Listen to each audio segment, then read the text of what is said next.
first 3.5 months of 2023, there have been at least 145 mass shootings in the United States. Simple math tells us that's more than one mass casualty event per day. Today, 5 on Your Side's Holden Kowicki got a look at what Washington University is doing to prepare prospective medical students for this type of tragedy.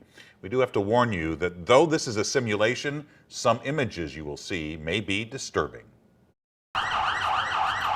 If you look around Steinberg skating rink, you might think it's the scene of America's latest mass casualty event. It's one of those things that can be a little surreal. However, this simulation is meant to teach WashU med students to treat the unexpected. We set the scene for psychological safety. We tell them this is a safe place to learn, and we're doing this with the premise of getting better. Though these students are simply acting, they're teaching their classmates the tools to do more than just triage wounds in stressful situations. Everything from just good communication, incident command, and field triage, to how do we reconcile families after an event like this, to how do we deal with anyone who's disruptive at the scene. As they work their way through the crowd, Dr. Alex Croft, Associate Director for Emergency Medicine Simulation, is studying how each student processes the psychological safety of their patients. This is really also an empathy-giving device in a lot of ways, and so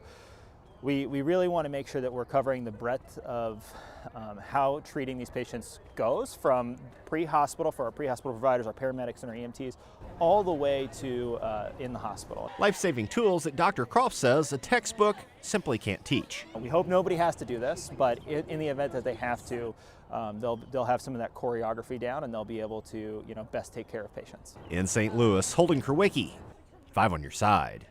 This was the first simulated mass casualty event for WashU students since the beginning of the COVID pandemic. Dr. Croft says these simulated events have become a valuable part of the curriculum as they work to combat the rise in gun violence across the country.